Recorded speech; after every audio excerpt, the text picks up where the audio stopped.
plant. Can you share? I'm so thankful to be here, and I'm very, very happy for this course that we started. My name is John. I stay in town, it's far, but when I heard about this course, I said, no, I cannot fold my hands. Things, they don't just meet you at the house. You have to speak out, you have to come out and see what is happening. So I'm here as one of the Upskill students. My start was from zero.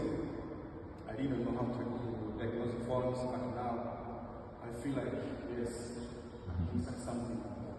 So I feel like I'm very, very encouraged by teachers and pastors in this course. We did social cohesion, also we had Bible study, business management. Altogether we covered 4 courses. I didn't look at the research from town, but I said, okay, I will take this course.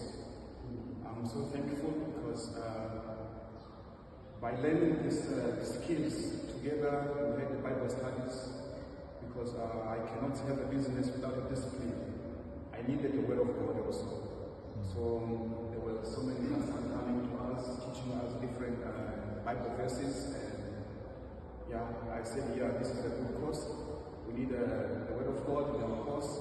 We need a discipline also in the social cohesion. We found ourselves that we are from different countries and we have to love one another.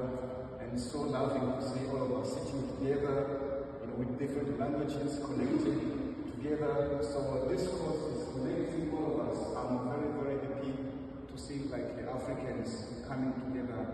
No matter what is happening around, we know that it's the work of devil that is doing, but we believe that through this course things will change. Amen.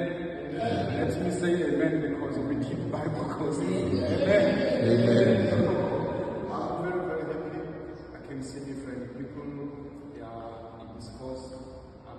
I feel like when I'm in Umlazi, I didn't care, I'm alone. I'm not alone. When I see my brother, I feel like I'm home. I was walking down there without fear because I knew that I'm with the people of God. So I didn't exclude myself saying, no, I'm not from here. Where am I from? I'm from here. I'm from Africa. So